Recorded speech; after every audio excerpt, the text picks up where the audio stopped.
Welcome back to Supercoach. I'm just going to talk a bit about the practice games that I've watched in the last few days and what that might mean for Supercoach. I haven't watched the Melbourne and North Melbourne game yet, but I have watched all the others, so I'll talk about them. Just want to say as well, there's plenty of stuff getting around in various places like Facebook right now concerning these practice games, and some of it's pretty conflicting or just straight up false. So like today, I saw one Facebook page claiming that Rankin got plenty of CBA action in last night's game. And, that would have been great, but he didn't even play. So, yeah, you get what I mean. And look, I'm not saying that I'm 100% spot on myself. Like, I don't think anyone is, bar maybe a couple. But, yeah, and it can be hard to see things that are happening off screen. And, the camera work's not always perfect in these games, but yeah, you should at least be able to know who's playing. Like, you do the at least bare minimum research. With that in mind, things like, starting positions and roles and stuff like that can be hard to see on the TV screen only. They're the things that we're really looking for in these games. So like job security, the role's the big one, but game time, things like that, it can be hard. But yeah, just try not to get sucked in by these games because, it happens every year and I've been guilty of it myself. I'll start with the three-way game between Brisbane, Collingwood and Gold Coast, which is a pretty strange arrangement, to be honest, but I get why they had to do it, probably because Fremantle had that game against the Indigenous All-Stars. So starting with Brisbane, and they played the first half against Collingwood, and they later played 2 quarters against Gold Coast with some changes in the lineup. So we had CBAs going to Neil Dunkley, Will Ashcroft was the third man, McCluggage and Rayner. Then later on, when some of those players had started to be rested against Gold Coast, because it was a bit of a different lineup, there was Levi Ashcroft, Zach Bailey and Dev Robertson getting CBAs. So Neil looks like he's lost nothing, and he ran really well, I thought. Spread really well and stuff. So he pretty much just did his usual game. I don't think there's any signs here that suggest he's going to decline this year. I don't care how old he is. He looks great. Dunkley just cruised through it as expected. Like, there's not much to gain from games like this from players like that. They're coming off a premiership and stuff, so they don't have much to prove. They're not going to go, 110% in a practice game. Will Ashcroft, he was definitely the third man in terms of CBAs, so that gives us a good indication because that was a bit of a question that I posed in the Brisbane video that I did. Who was it going to be? Because McCluggage, through the finals and stuff, he was the third man and Ashcroft was fourth, but yeah, definitely swapped last night. I didn't notice him do too much though, Ashcroft. The important thing here is the role, and he had it, so, that's good.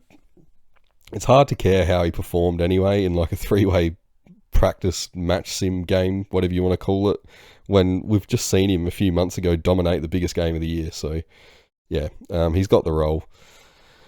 McCluggage, as I said, he was the fourth man, but he did turn the ball over a lot, which wasn't like him. So, I don't care really about clangers and stuff in preseason games, but yeah, it definitely was very uncharacteristic. Levi Ashcroft, he come on against the Suns, so, when a lot of the regulars had gone off in that, call it the A team, and he got cleaned up by Ben Long after he kicked it. And then he was bumped by Lombard a bit later. I don't know why they were targeting him, but they were. And his shoulder, that's meant to be pretty bad, it held up just fine both times. So the same can't be said for Lombard. He was taken off and didn't come back out. I think he might have popped his shoulder.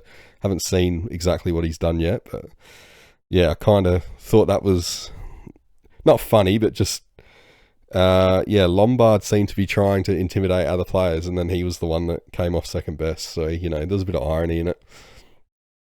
So Ashcroft, he was pretty quiet in the first period when he came out, but he did get much better in the second period. As for the role, he played some mid and half forward, I think. He seemed to just follow the ball anyway, though, which is, good for Supercoach. Down back, Zorko, he looked as good as last year, just like Neil. He didn't look like he's lost anything, which is crazy given that he's a lot older. Yeah, he just did his thing, and he took most of the kick-ins, and Wilmot had a few as well. So, against Collingwood, I noticed that both teams lacked a marking target forward, so obviously Danaher's gone now. Morris was definitely the main target early, but he was getting his marks out towards the boundary and into the pocket. If Brisbane do go direct, there's nobody to take that mark in the hot spot anymore. Like, granted, Hipwood wasn't playing, but, it's whether you rate him or not. I don't really rate him as a player, to be honest. Gallup looked really good against the Suns, and he could be a great chance, I reckon, for a key forward role early on, especially since Sam Day didn't seem to do much at all. The Lions transition play, it's lightning fast, and it's good to watch. I think their small forwards, and especially the half forwards, they're going to be pretty hard to beat this year. We had 3 goals to Rayner and Gallup, singles to Cameron, Neal, Bailey and Marshall. Morris was good early. Like I said, he was the main target. He got quite a few marks, but he just kicked the 2 points. And it's probably, again, as I said, like where he was getting pushed out to and having to have his shots from. So, yeah, they're going to need to find that, whether it's Hipwood or not, that, marking target, the guy that can crash a pack and take that mark. Otherwise, it's going to be pretty hard to go back to back. On to Collingwood now, and, there wasn't too much to say about them in terms of Supercoach. They're one of the less Supercoach relevant teams, I guess you'd say. So they split their team pretty much right up in the 2 halves. So they played like mostly an A team, I would say, in the first half, and then the second half it was more of a B team, except for Pendlebury, Sidebottom, and a few of the other old guys. They were out there only in the second half, so it's hard to know how much we can actually take out of this. Like, obviously Pendlebury's not going to be in the B team or Sidebottom, but yeah, I didn't watch much of the Gold Coast part at all, so I won't really talk about that. But the first half with Brisbane, Nick Dacos, Crisp, Perryman, they were the main CBA getters. Elliott got a few, and even Houston got one, which was odd. So Nick Dacos was basically everywhere. He just racked it up. He would have easily tonned in the time that he was out there, I think, or just, if it was a full game, he would have gone huge. I don't think that plantar fasciitis is going to be slowing him down at all. He just looked completely normal out there, and he did whatever he wanted, really. I guess you could say like a practice game that really suits his style, but he looked really, really bloody good. His brother was also getting a lot of it in his new role at half-back, so he's definitely one to keep watching. I think a half-back with a kick like he has, that could get a lot of easy points. It's possibly going to kill the Houston pick, though.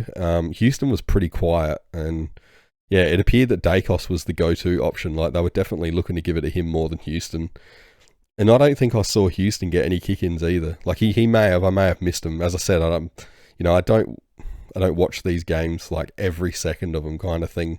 There's got kids and stuff. There's still life. A minute here or there away from the screen, but yeah, I didn't see any, and I reckon I would have seen like over 90% of that game. So yeah, I think Howe got the majority of them actually, which is probably going to annoy Magpies fans, because I know a lot of them, that's not what they wanted. They wanted Houston to be taking them. Perryman played in the guts, and he had really high CBAs, so I'm actually willing to admit that he looked really good in there. And after I talked about why I believed he wasn't a pick in that Collingwood preview video, I may be willing to go back on that if he can back this one up and he keeps the high CBAs.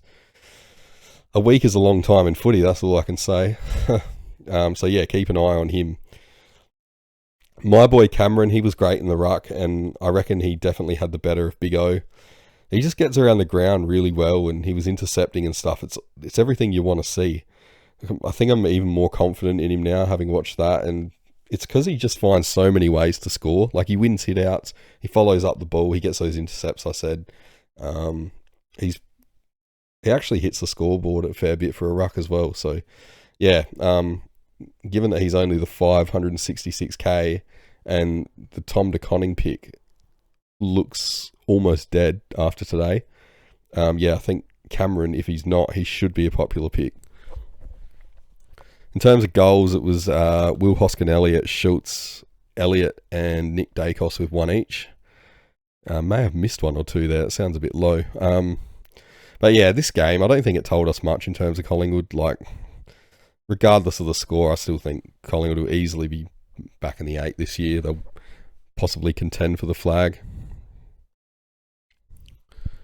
Now for the Suns, and I'll only really talk about the part they played against Brisbane, as I mentioned before.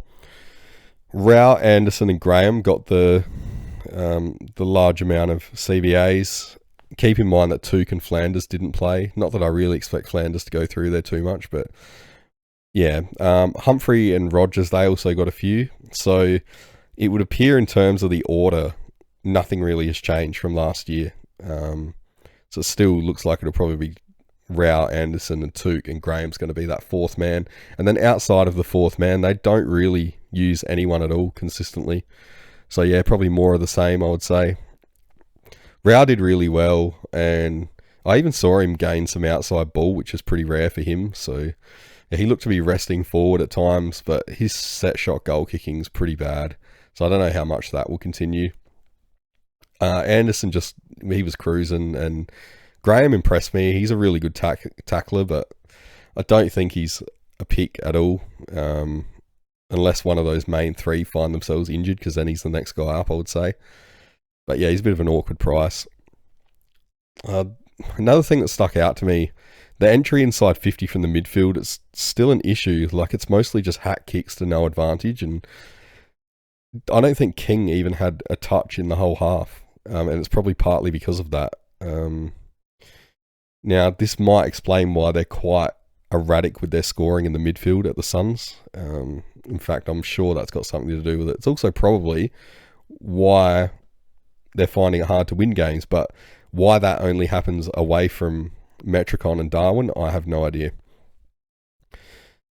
They also didn't seem very good at holding the ball in once it got into the 50. Like, time and again, Brisbane just walked it out with little hassle at all, really. And I guess it did improve as the half went on. But yeah, and I realise Brisbane obviously are a far stronger team than Gold Coast, but yeah, it is a worry. Witt still appears to be the first ruck, and Moyle took over in that second half against the Pies, but yeah, I didn't really see much of that. Humphrey, I thought he was pretty impressive. He looks noticeably bigger and more confident. He did well in the guts and when he was up forward. I think definitely keep an eye on him and how he goes once Tuke's back, but I couldn't pick him with any confidence before that. Noble was at half back and he was pretty quiet, really, which was a bit of a shock. I don't think Rioli played, so I thought Noble would have done better being the main man, but no. Mac Andrew looked really good, though, as that loose interceptor type, and he pushed up for a real nice long goal as well. But yeah, again, I don't know, not really Supercoach relevant too much. I mean, there's some people that think he'll break out this year, but I don't know. I can't really see it. It kind of depends on what that midfield's going to do and if they can keep enough pressure where he can intercept.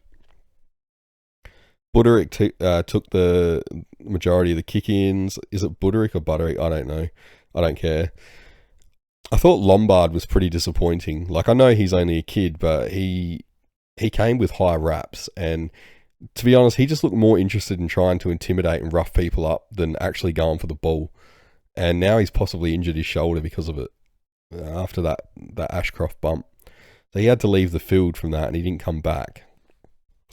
So yeah, 2 goals to Walter, and singles for Ainsworth, Humphrey, Rogers, Andrew, Swallow, and Goulburn. So I thought Walter looked pretty good, actually. He kind of stood out there, especially because King did nothing really. Now to the Sydney Giants game, which was far more entertaining, I thought, and it was a bit more like a real game.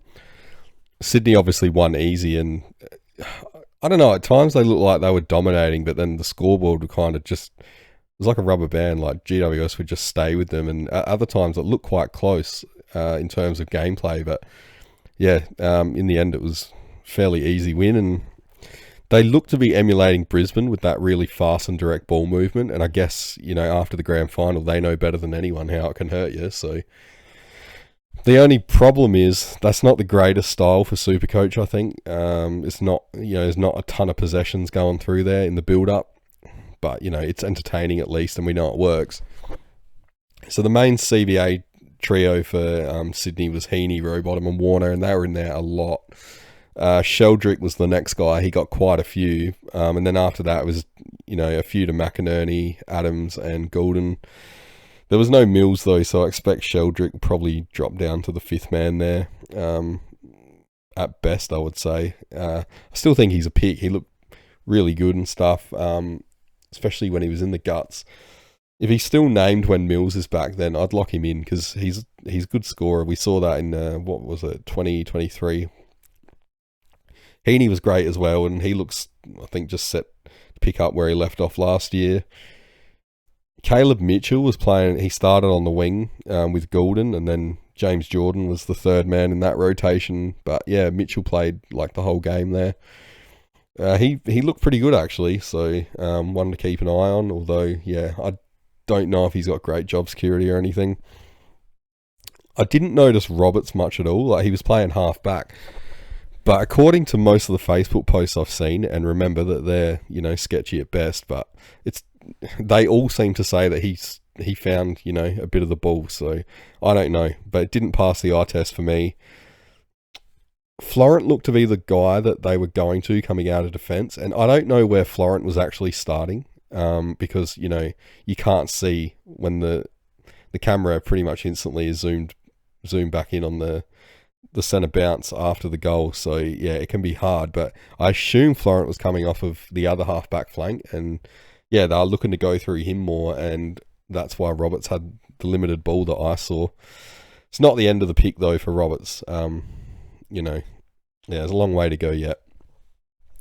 I thought Patton looked really promising as well, and if he's named, then he's hopefully going to be a good pick. So he's got that forward and defence DPP, which is pretty handy if you can match him up with someone. And there is a couple now, like I think Whitlock from North Melbourne.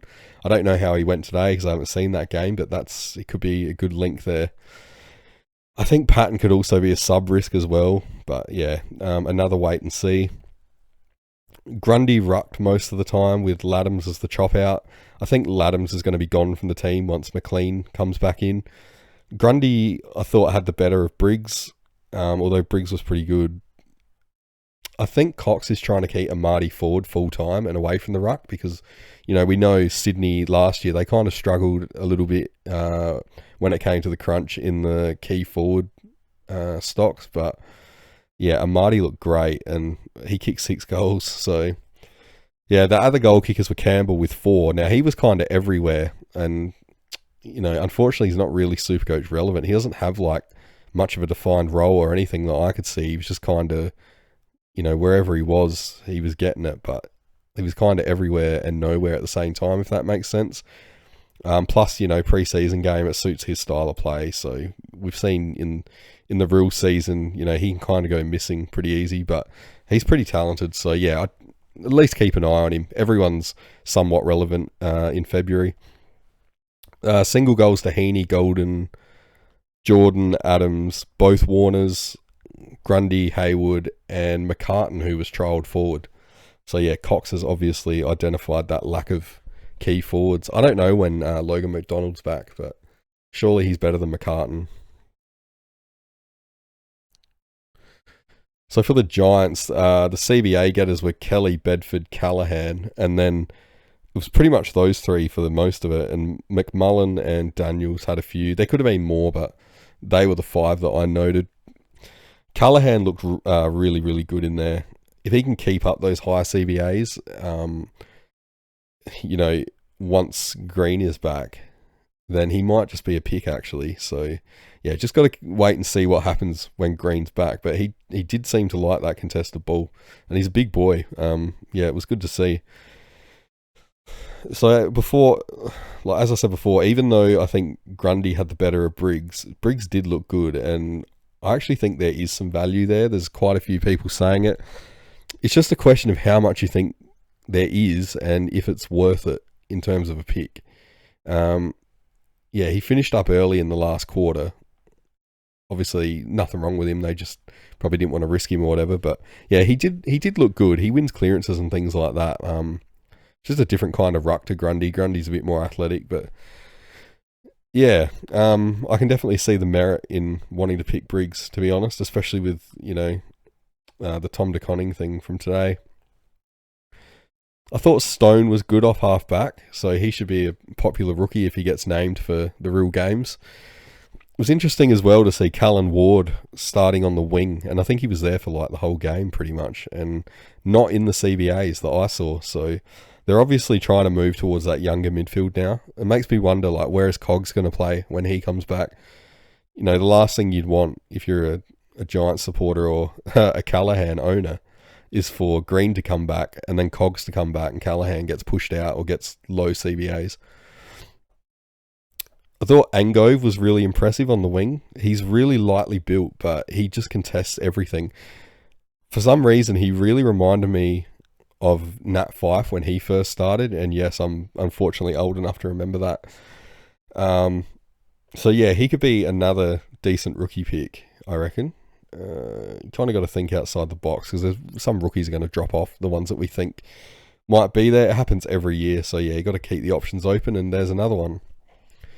Gothard, he looked great under pressure, especially for his age, but I'm not sure if he's going to be a good scorer yet. I don't know how much that will translate. But yeah, another one to keep an eye on.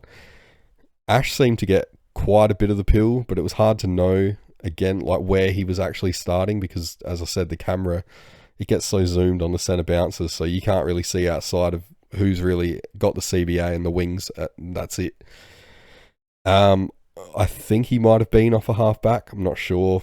Does anyone know? Like, let me know in the comments. And if I've gotten anything wrong in any of these games, please let me know if you're, confident that I'm wrong. I mean, there probably is wrong stuff, I didn't notice Whitfield, if we're going to talk about the half-backs, especially early, but, again, according to Facebook, he ended up with a fair bit of it.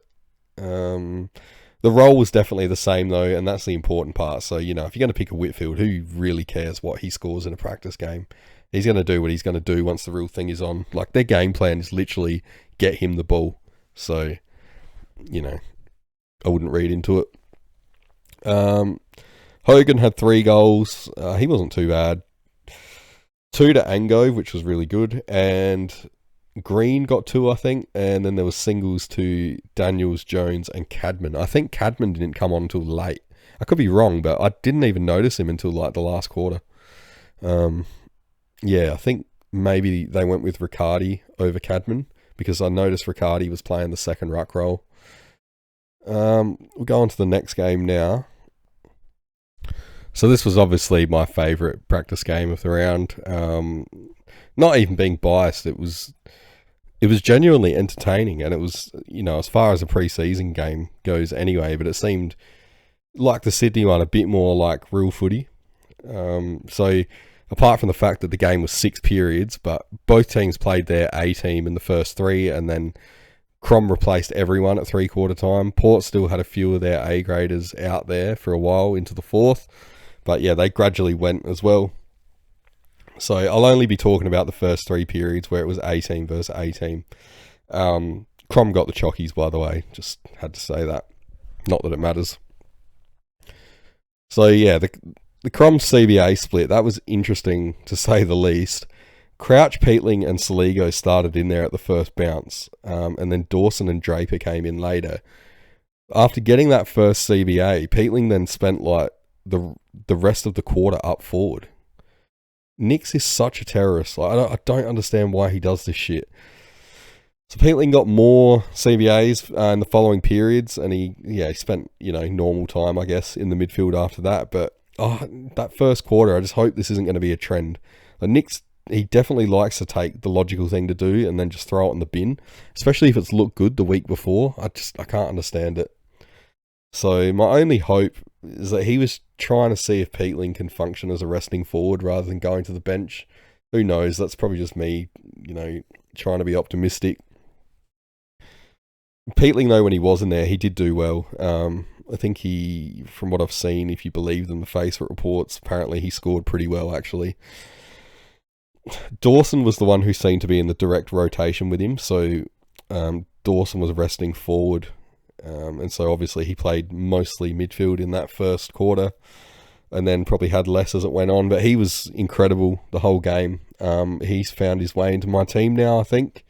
So quite a few changes, and I'm not trying to be reactive to these games, but Dawson has the role. He's the man. He's the number one guy in there. Saligo was outstanding, actually, and probably best on ground. Bit of a contrast to last week's intra-club game where he played on the wing and he didn't really do much. But yeah, I still wouldn't be picking him, even with this game in mind. As good as he was, it's still a practice game, and there's still that chance that he's going to get pushed out and play a lot of time on the wing. It's quite likely.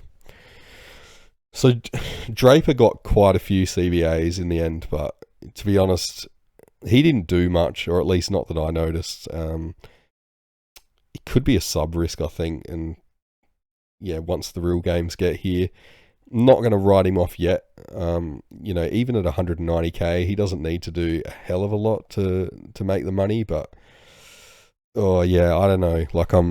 I'm not sold on him yet.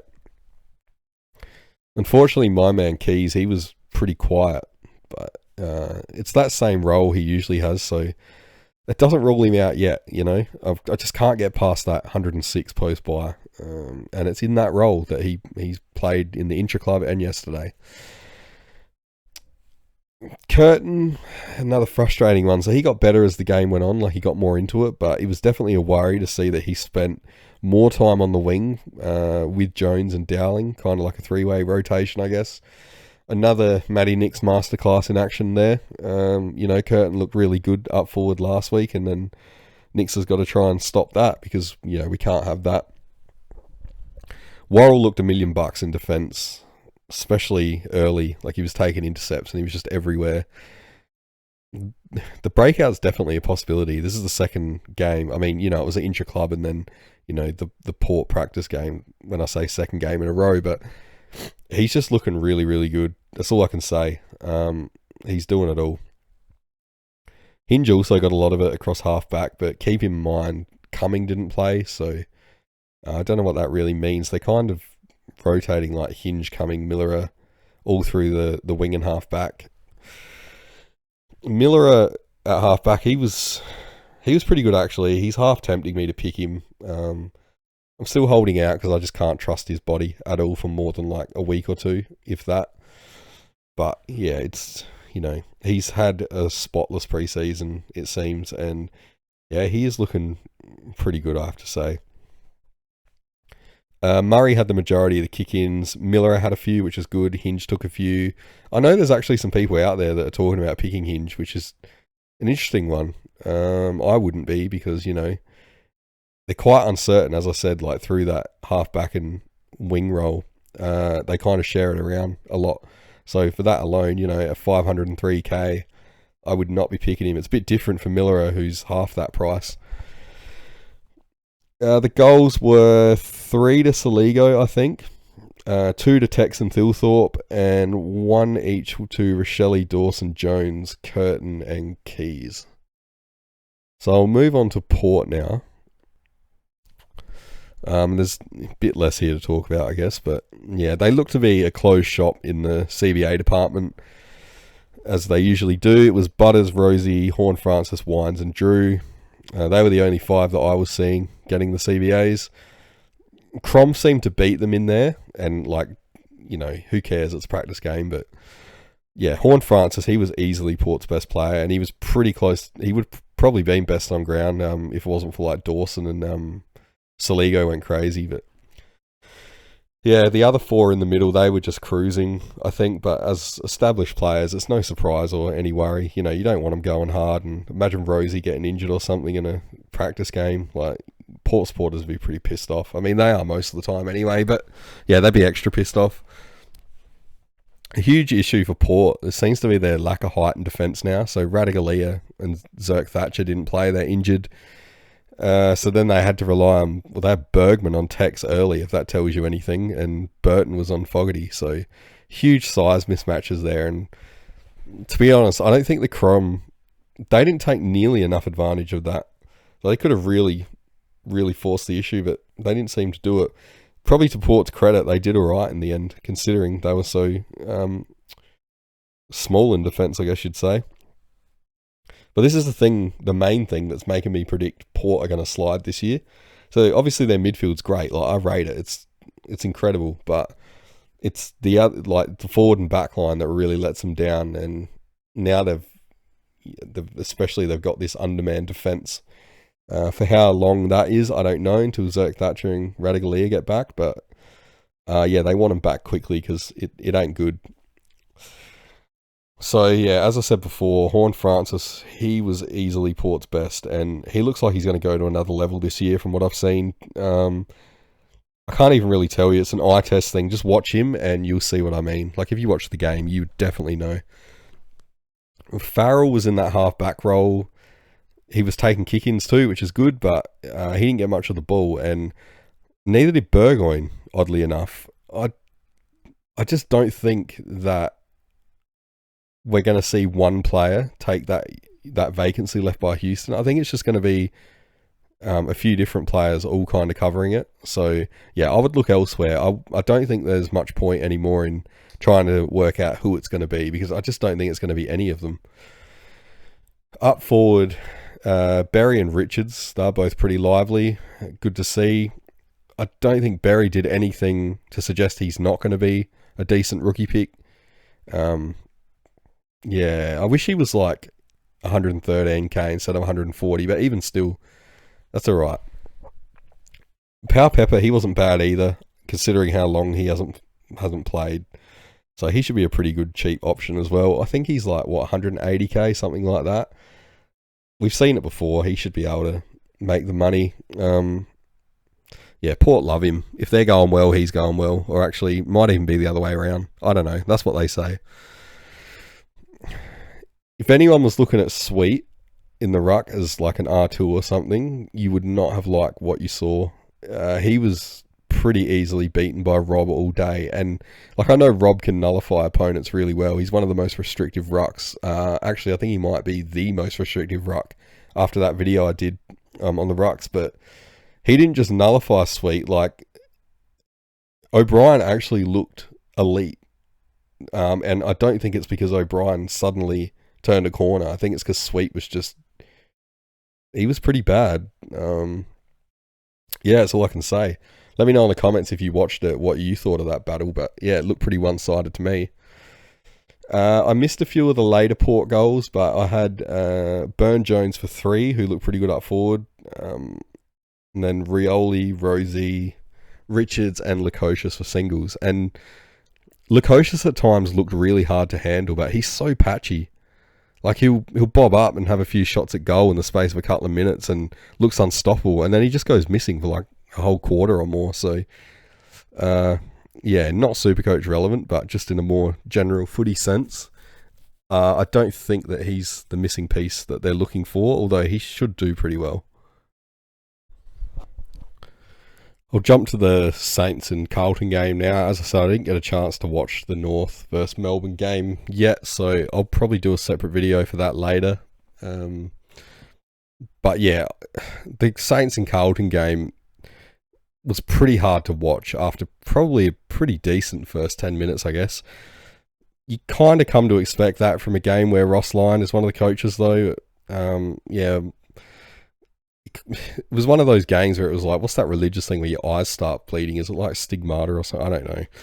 But yeah, my eyes were absolutely begging me to look away. But to be honest, it actually had some pretty relevant Supercoach stuff in this game, probably more than any other, I think. So Carlton in the first 5 minutes looked like they were going to dominate the game. And Mackay in particular, he got 2 goals from a couple of big marks. Looked like no one was going to stop him. But Either Ross did Ross things or Carlton just forgot how to move the ball properly after that. Probably a bit of both. Carlton CBAs, it was Chera, Cripps, Doherty and Hewitt. I also saw Williams in there at one stage, which was weird. So Chera, he got a lot of CBAs, but he didn't get a lot of the ball, unfortunately. I hope it's just a case of him cruising through to avoid injury, and to be honest, who could blame him after the history that he's had the last few years?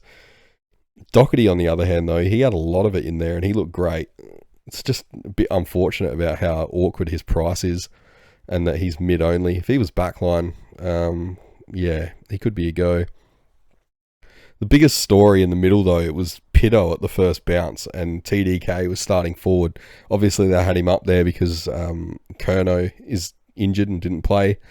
Yeah, the pick is dead. The TDK pick is dead if this is how it's going to be anyway. There's still plenty of time to wait and see what happens, but that's not a good sign at all. It sounds like what Pitto was saying in that interview about them playing the dual ruck and him spending more time forward and stuff. It looks like they're at least trialling it. Could be true. So, yeah, not ideal. Hopefully, Michael Voss realises what we can all see, and that's that Carlton play better with TDK solo. And, you know, with Pitto today, whether it was because of him or not, Carlton were absolutely woeful. And I know it's a practice game, shouldn't be too harsh, but I don't know, they looked horrible. It looked like they didn't know how to move the ball, basically. That rookie Binns looked alright, I guess, but he seemed to butcher it a bit from what I noticed. And Jagger Smith was really quiet, and I hadn't seen him play yet, and I was expecting a bit, and then, yeah, he hobbled off with some kind of foot injury at the end of the third quarter as well, so that's not a good sign, especially because he's an elevated rookie. Like that price, you'd want him to be scoring a bit better, but if anything, like if today was anything to go on, yeah, it's a risky one. The biggest worry for me, though, was just like that lack of midfield time. I didn't really notice where he was starting or anything. So, you know, that's what we're looking at in these games. And yeah, eye test on this one, he hasn't gotten over the first hurdle for me, but I haven't ruled him out. He's probably still on my team until I see more. Speaking of the role, though, Ollie Hollands, he had the role. So that halfback distributor kind, and Jesus, he did it well. He just racked it up, and he didn't seem to have any competition back there, like no other mouths to feed. Sard seems to be in more of a lockdown role these days, and Doherty was in the midfield. So Newman, obviously, he's going to miss the season. So he's got free reign back there, old Hollands. So, yeah, he also took kick-ins, and then exactly what you want to see. Like, he chained up after that, so he'd kick the ball in and then run by for a handball and then get another kick after that. And I think he even chained like 3 possessions in a row at one point from the kick in. So yeah, he's coming into my team. I saw enough with the role. As I always say, you shouldn't overreact to these games, but that role is plumb. Like, it's the one that we look for in Supercoach. So I'll find a way to get him in. It's probably going to cost me Peatling, but yeah, that's all right. Motlop surprised me a bit up forward. He looked great, and no disrespect to St Kilda, but their defence is pretty undermanned right now, and it's pretty weak, so I don't think it's something that Motlop will do against other opposition too often. He's just not in that like typically friendly Supercoach role either, so I know there's big believers in him out there, but I don't see it myself. I just don't think it's going to translate, and there's better options, especially now. Like, this game probably threw up like 5 new rookies for us, which was incredible.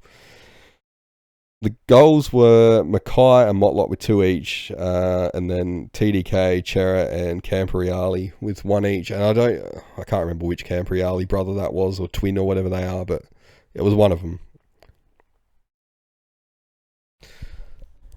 So as I said, the Saints threw up some really nice surprises with the rookies today.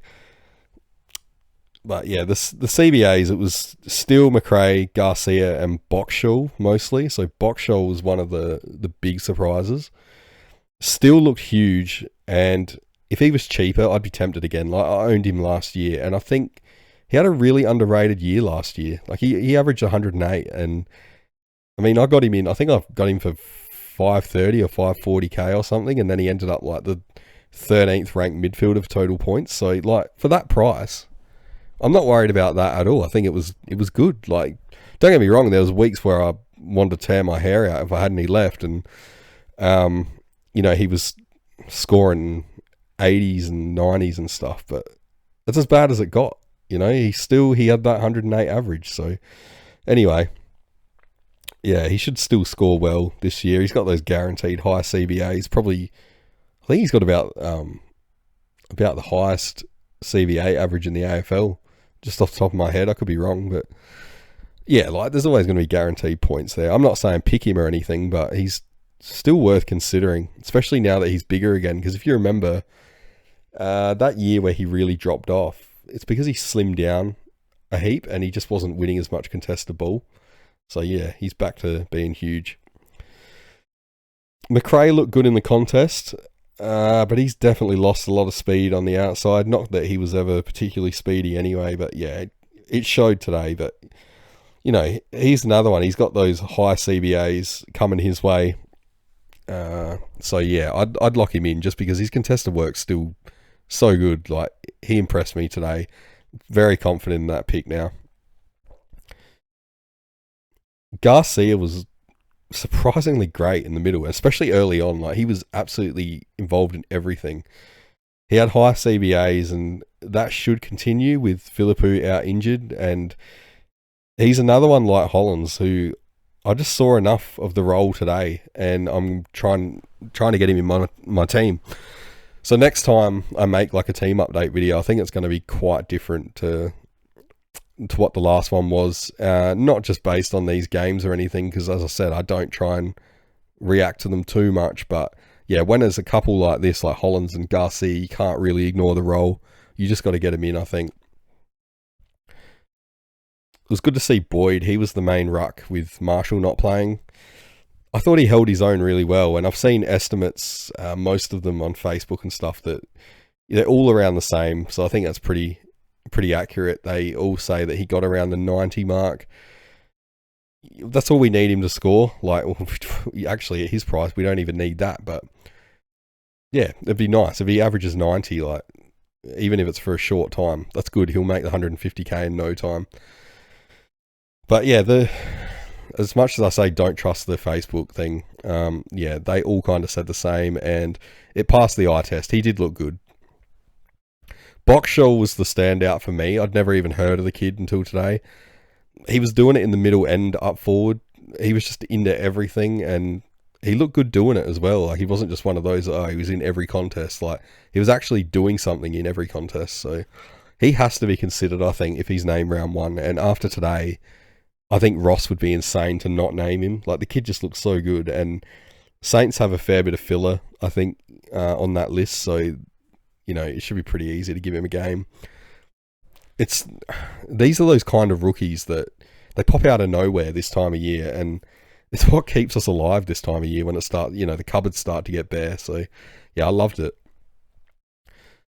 Nas was pigging at halfback. He got tons of the ball, but quite uncharacteristic for him. He did turn it over quite a bit, and we know he doesn't normally do that. So, but he also took most of the kick-ins. Hill got a few as well, but I'm not sold on Nas myself yet.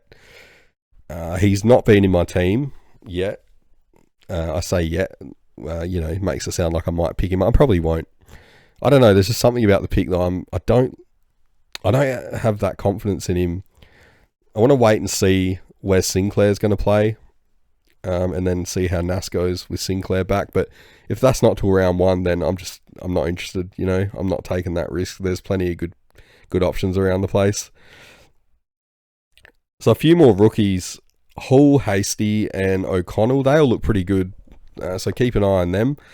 Hull stood out in particular with his tackling pressure. We know tackling is a good foundation for Supercoach scoring. So would suggest might have a bit of a higher floor than the others, but yeah, it was hard to tell exactly where they were all playing, like the exact role, but they all look good at times. With the goals, it was Butler and O'Connell had 2, and then singles to Sharman, Boxshall, Higgins, Hall, Caminiti, and Travalia. So with Travalia, he came on late, I think, and he appears to be outside the best 22 just based on that. He didn't get much game time, and He did actually play well once he came on, I have to say. Like, he got that goal, and it was a nice goal. It was a long goal. Yeah, I think the Saints, they could be an absolute goldmine for us this year in Supercoach. Like, I guess the downside for them, not in a Supercoach sense, but I noticed that they had a very undermanned defence, and it's probably good for me, but the thought of Thilthorpe up against that in round one, that's got me really excited, especially if he lasts in my team all the way to round one. Obviously, I'm a Crom Nuffy, so either way, I'm going to enjoy seeing Thilthorpe go to town on him if he does. I mean, I've probably cursed it now, but yeah, if he's still in my team by round one, then I would enjoy it even more. You know, it's gonna be a good start. I just couldn't help but think that watching that shorter defence. So yeah, wow, 45 minutes. I didn't expect that to go for so long. That's it for this video. Let me know in the comments if these games, if they've changed your opinion on players and if it's caused you to move anyone in or out of your team. I mean, you know, it has for me, but as I said, it's only based on role, nothing else. As usual, comment, like, and subscribe if you enjoyed the video. And if you're new to the channel, I suggest checking out the daily investigation videos, that style that I did earlier this month and last month. I'm finding it really interesting trying to see where the info in those videos, obviously I have it on hand, where that fits in with what these players are doing in these practice games. Yeah, I don't know, it gives you a bit of a different picture, but yeah, maybe I'm just a huge nerd. Actually, no maybes about it if I'm honest, but yeah, I'll try get the GWS preview out. It's the next one in line, hopefully tomorrow. So thanks for watching, and I should see you in that one.